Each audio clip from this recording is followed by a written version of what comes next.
I'm going to take this few minutes in the beginning to give you an idea of what we're going to be doing, inshallah, and get right into the material because we don't have a lot of time, contrary to what it might feel like. So the concept, the idea behind this program, Quran Week, which actually I'm traveling with all over the world, and I plan on doing a different surah in every location, is to actually help Muslims everywhere in the world begin to contemplate the Quran directly. We all know that we should be thinking about the Quran, contemplating the Quran, understanding it better, but for the most of us, we don't know what first steps we're supposed to take. How do you even do that? How do you begin to engage with the Quran? And for a lot of people, even though of course we all say the words Quran and Sunnah, Quran and Sunnah, Quran and Sunnah, for most of us, when we read the translation of the Quran, it leaves us in confusion. We skip over parts. We're like, I don't get that part. Okay, let me go to this part. Let me go to this part. And so there's a lot of gaps in our understanding of what Allah is saying. And part of the intent of this program is to bridge that gap and to help each one of you see, including myself, how beautiful and rich the word of Allah is, right? So what I'm going to do now in this 30-minute session, and by the way, just so you're clear about the schedule, I'm going to start at 7:30 every day. The Isha prayer here is at 8 o'clock. So I have that 30-minute window to at least get something out. And I need to take that opportunity. So even if you're coming in late or whatever, I'm going to start at 7:30. In fact, I'll be here probably 7 or before 7. So if you'd like to ask questions or anything like that, before 7 is fine. I'll already come prepared, so you're not going to mess up my preparation. Once I'm here, I'm at your service, inshallah. So 7:30 to 8, then we're going to pray Isha, and then 8:15, I'll be here right back again. We're going to have about a 45 to 50-minute session. If I'm really feeling like I want to, ruin your life, I'll have an hour-long session. After that, I'm going to give you a break, and then you can fight over chai and coffee, whatever they put back there. You have about 5-7 minutes of a break, no more than that, and we'll have our final session. That's the idea. There are two goals we have this week. One, the primary objective, the main goal I have, is to share with you tadabbur, and I'll explain what that means, on Surah Najm, Surah number 53 of the Quran. So for those of you who didn't know, we're going to be diving as much as we can into Surah number what? 53, An-Najm, okay? And our second goal is going to be something Sheikh Suhaib Saeed and I call lenses, 5 lenses to contemplate the Quran. What that means is, what are 5 things you guys should be thinking about when you want to begin to contemplate the Quran, okay? So let's get right into the work. I'm going to tell you some things about what tadabbur means, what deep contemplation, what does that mean? Allah in the Quran did not say that thinking deeply about the Quran is an extracurricular activity. We know that some things in Islam are absolutely necessary, like the 5 prayers, there's no compromise on the 5 prayers. Some things are haram, they're absolutely haram, there's no compromise. Tadabbur of the Quran, contemplating, thinking deeply about the Quran, is actually something Allah demands in the Quran and complains when people don't do it. So it's not something light. It's not if you have time you should do it. In fact, he says, أَفَلَا يَتَدَبَّرُونَ الْقُرْآنَ twice. He says, don't they then think deeply about the Quran? Twice he asked that question. Also, he says that he sent this book down for lots of reasons, right? So he says he sent it as guidance. Everybody knows that answer. The Quran was sent as a guidance. Another place in the Quran, he says, أَنزَلْنَاهُ إِلَيْكَ مُبَارَكٌ لِيَدَّبَّرُوا آيَاتِهِ. A book we sent down to you full of blessings for the goal that they should contemplate its ayat. They should think deeply about its ayat. So the fact that you and I have to think about the ayat of Allah deeply and engage in contemplation is actually one of the main goals of the Quran. Nowadays, the tragedy has become, and it's been there for a few centuries, so we didn't start this problem, but we're continuing the problem. And that is when somebody says, I'm learning Quran, or my child is learning Quran, you know what that means? They're memorizing Quran, or they're learning tajweed, or they're learning how to sound the words. And we call that learning Quran. When the Quran came down, nobody called that learning Quran. Nobody called that learning Quran. When someone was learning Quran, they were pondering the Quran. They were thinking about the Quran. They were trying to understand the Quran. So now that I've said that brief introduction, now I want to make clear for all of you two concepts that usually get confusing for us. Tafsir and tadabbur. I'm going to define these two terms for you. Tafsir and what? Tadabbur. Okay. Tafsir is basically, am I understanding the ayah correctly? What do the words mean? Do I know anything about when the ayah was given to the Prophet ﷺ? What is the context of the ayah? Is it being translated correctly? Is my understanding the lesson I'm supposed to get from this ayah, am I getting that correctly? That is tafsir.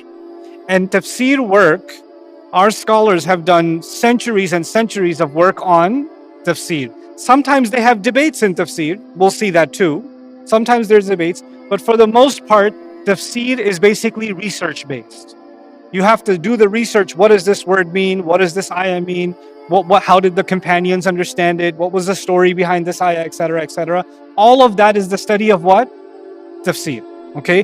The mufassir, the people who wrote tafsir, they had a few basic questions in front of them.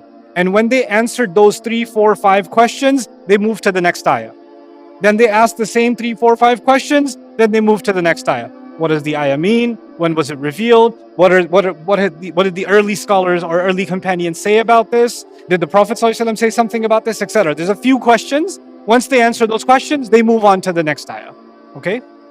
Now then there is, and by the way, in tafsir, if you went to a tafsir library, and soon you'll see on YouTube, Sheikh Suhaib and I have done a video series. We've recorded it. We're going to release it soon on a tafsir library, walking through a tafsir library. His library actually in Scotland. But anyway, if you went through a tafsir library, it would be like going to like the literature department in the library. You have different kinds of literature, right? And under each category, you got different books, but there's kind of similar genre. There are different kinds of tafsir, different specializations in tafsir. Tafsir bil-ma'thur, tafsir al-lughawi, al-adabi, al-ishari. There's all different kinds of tafsir. And each one of them, there's multiple people who did lots of work in each one of those categories. So tafsir is a big world. It's a very big world, okay?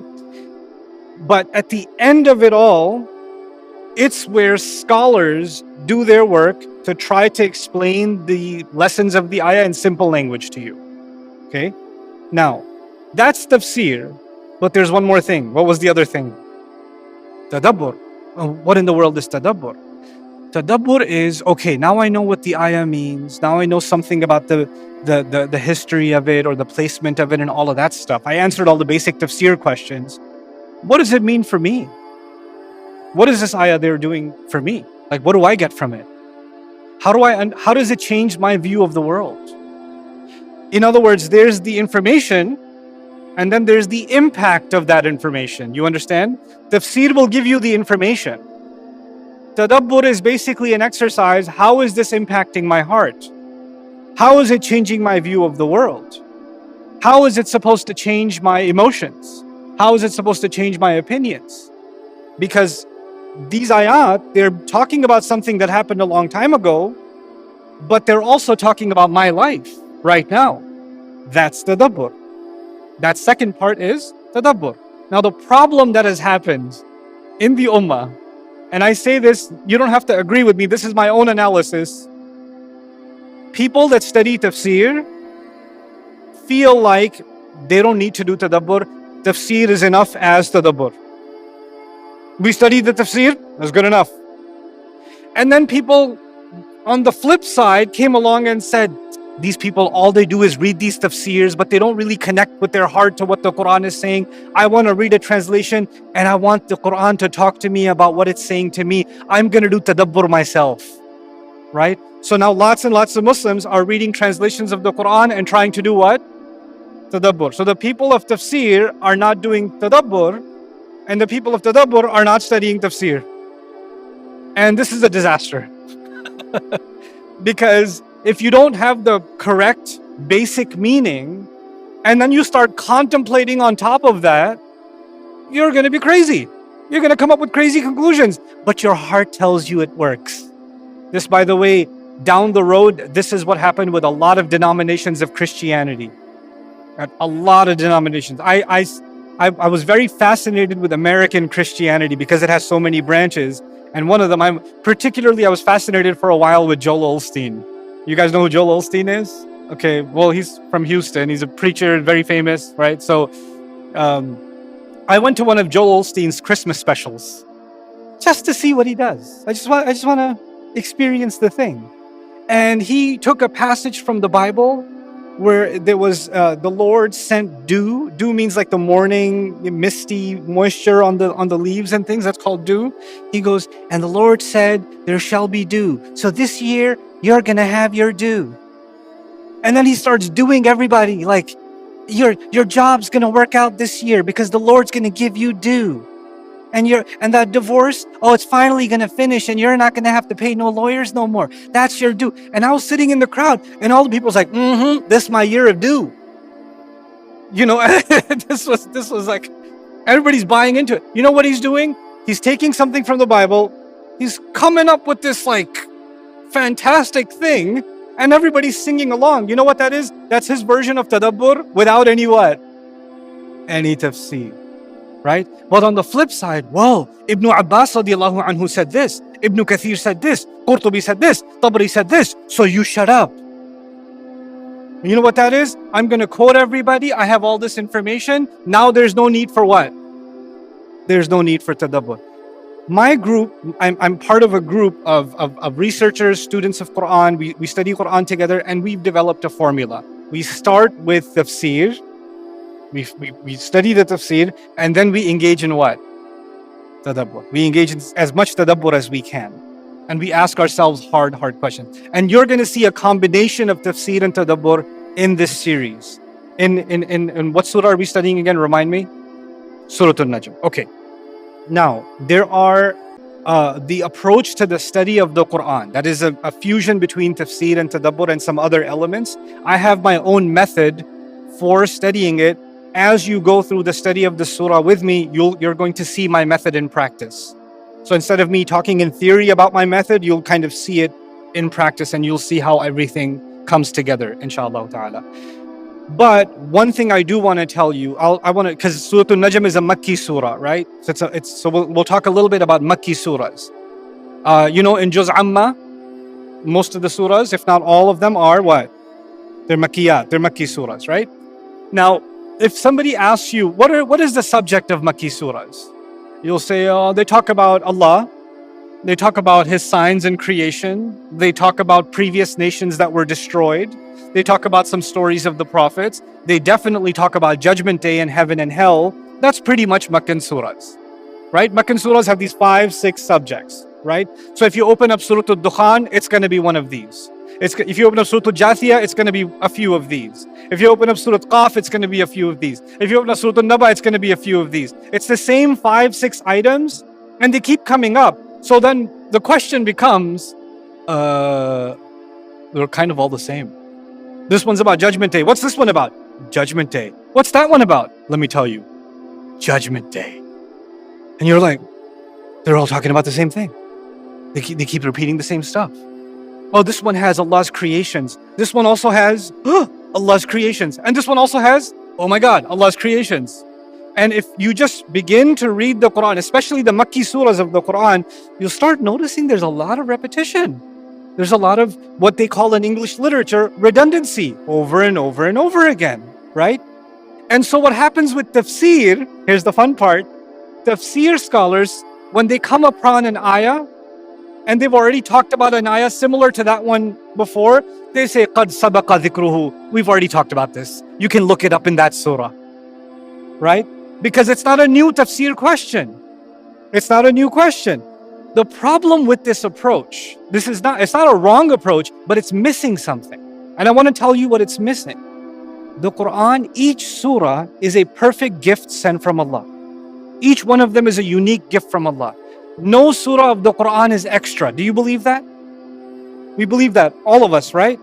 No surah of the Quran is superfluous. I could have lived without Surah An-Naba. Takwir was enough. No, that's not the case. Every single surah is part of the perfect divine gift from Allah. Nobody says, I have 2 hands, one of them is just extra. Nobody says that. In Allah's creation, we don't consider anything extra. We don't say the sun's good enough, the moon, I don't know. We don't do that. One ocean was enough. I don't know why we need the rest of them. We don't do that. But you know what we do with surahs of the Quran sometimes? Makki surahs.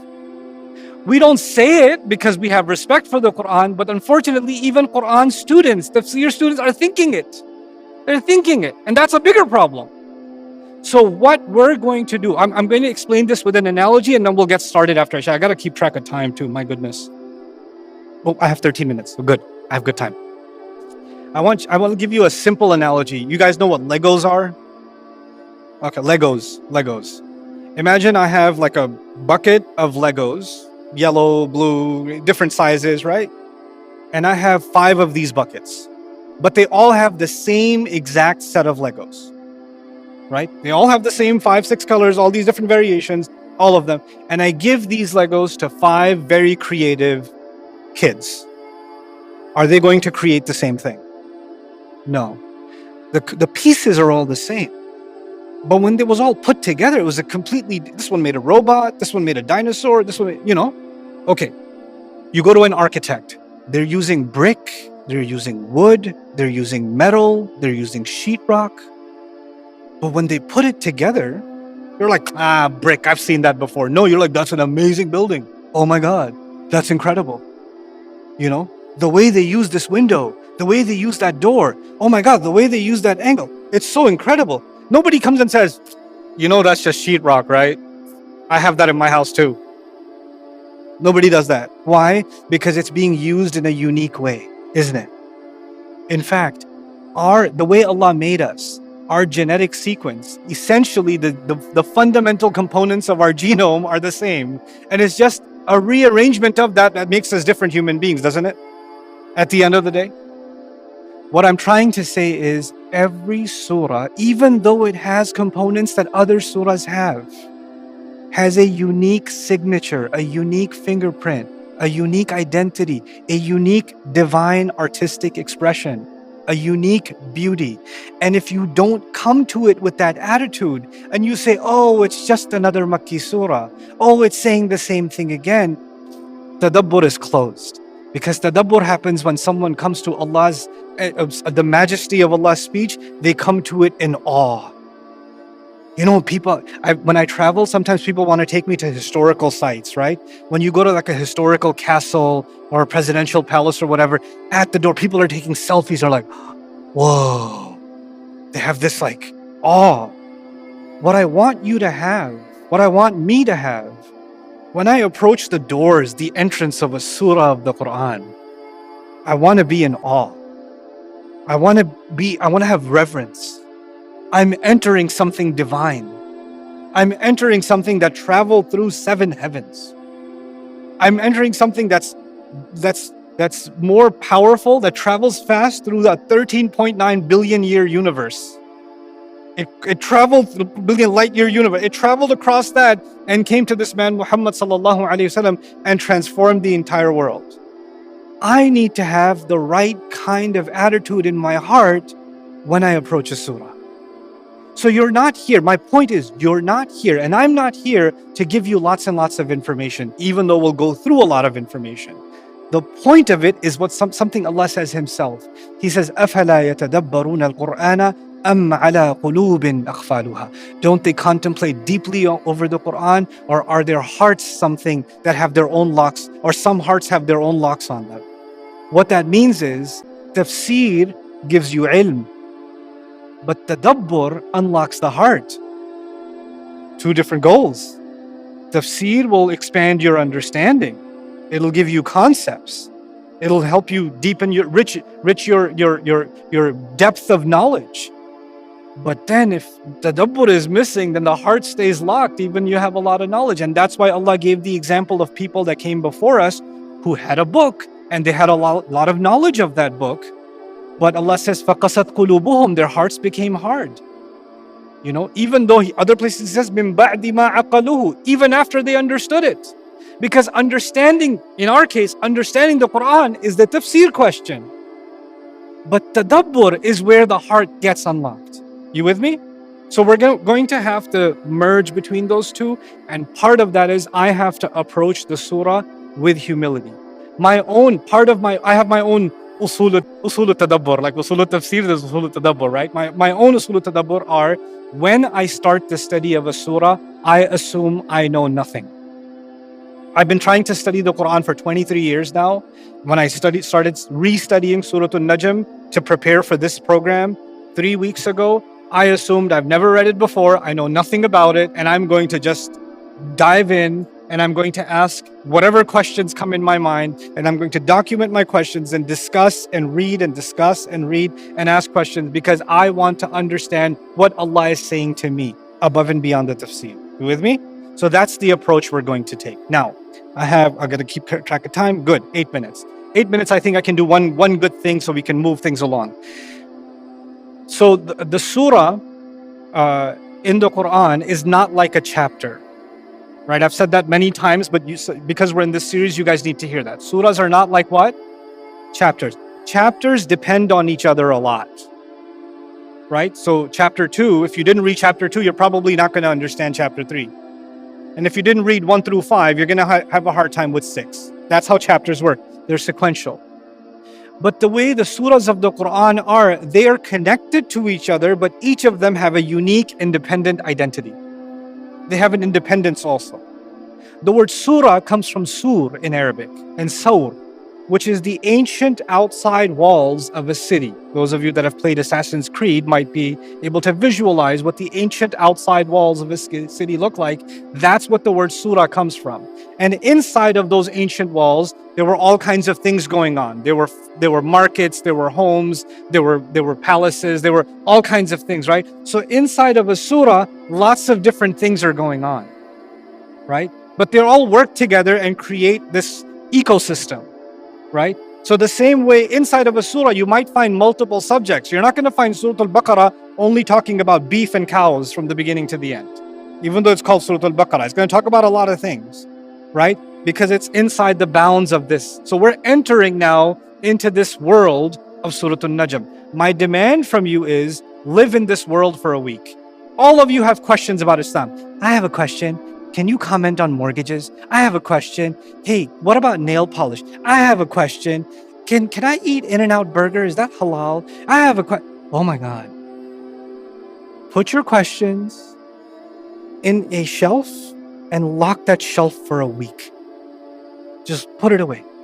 Not because I'll be annoyed by your question, not because of that, but because this week, the only questions on your mind should be the ones that come to you from the reading of Surah Najm. Don't just surrender your time here. Surrender your heart and your mind to the word of Allah for a week. Wonder, ask, document your questions, think about what He's saying. I wonder if that's what He's saying. I wonder what He means by this. I don't understand this. Start engaging the surah. Allah is speaking to you directly, and you're really trying to understand what He's saying to you personally. Not, hey, what did you say? What did you say? What do you think? What do you think? For yourself. That's my process for myself. In fact, I do that before I even study tafsir. I read a surah, I read, if I'm studying Surah Najm, I'll read it 50, 60 times to myself over and over again. And then I'll start writing my questions and writing my thoughts on the surah. Even if they're crazy, I'll write everything down. And then I'll start talking to my team. Hey, I had a crazy thought. Is that crazy? And they'll say, yeah, that's crazy. And here's why it's crazy. And I had another crazy thought. You know what? You're not the only one who had that thought. Imam Razi had that thought too. I was like, oh, somebody 8 centuries ago, 9 centuries ago thought what I was thinking. That's pretty awesome. High five to Imam Razi. And then, so that's my process. And I want you to be part of that process this week. That's what you're going to get out of this week. I want you to leave this week, inshallah, and myself with a new relationship with the Quran. A relationship based on the appreciation of tafsir, but more importantly, the icing on that cake, tadabbur itself. Because the goal of the Quran, one of its goals, fundamental goals, is tadabbur. Now, in order to understand a surah, I believe every surah has a design. You can call it a structure, you can call it architecture, or you can call it a design. Every surah has a unique design. Remember I told you those Lego pieces, you put it together, you get a different design? or the architects does a different design. The same way, Surah Najm has a unique design. And I'm a student of, and this is one of my areas of interest, to understand the structure and the design of a surah so I can contemplate it better. So what I'm going to do before the break is give you a picture of what is the design of Surah Najm. What's going on inside Surah Najm, okay? The first, and because there's so much going on, I'm using titles, but the titles are not doing justice. Just know that. I've broken it up into 5 titles, 5 parts, but those parts are not going to do it justice. Once we get inside the part, you'll see a lot more, okay?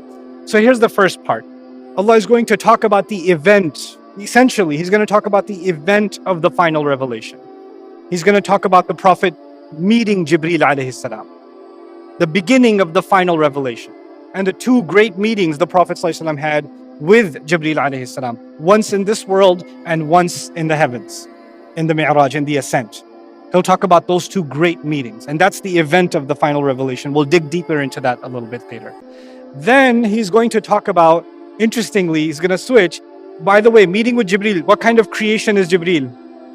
An angel. And Allah will say, by the way, you people deny that He met Jibreel. Let's talk about what you believe about angels. And so they believe that the angels will speak on their behalf on Judgment Day, that they are daughters of Allah, and we're going to dig into that. And that's their false idea of salvation. That's what I mean by false salvation. Then Allah will talk about, makes sense, no, that's not how salvation works. True salvation works this way, right? And you don't need angels to come in between and plead your case. Allah is forgiving on His own. Allah forgives sins on His own. Inna rabbaka wasi'ul maghfirah will come as a response to this false idea. Then the next topic is going to be, Allah will talk about revelations throughout history and guidance that has been throughout history, and how unfortunately so many nations received guidance and rejected guidance, and received guidance and rejected guidance. So a summary of all of previous revelation, summary of its main lessons, and a summary of the tragedy of history when different nations dealt with revelation. And finally, the final day is just about arrived. Azifatil azifa. The final day is on the verge. We're in the final episode of the story of humanity. It's begun because the final revelation came. That means the last episode for human history has begun. Azifatil azifa. Now, if you look at these 5 components, you'll see the final revelation and the final day are at the beginning and the end. You see that? There's a relationship between the top and the bottom. Does everybody see that? Right? And then the false salvation, their wrong beliefs, are contrasted with the right beliefs that have been sent throughout history, and all the nations that had false beliefs and therefore got destroyed. And right in the middle of it is the truth about what is going to happen on Judgment Day. And how are we supposed to have a relationship with Allah? So in a thematic sense, the surah actually has a kind of a symmetry. Everything converges.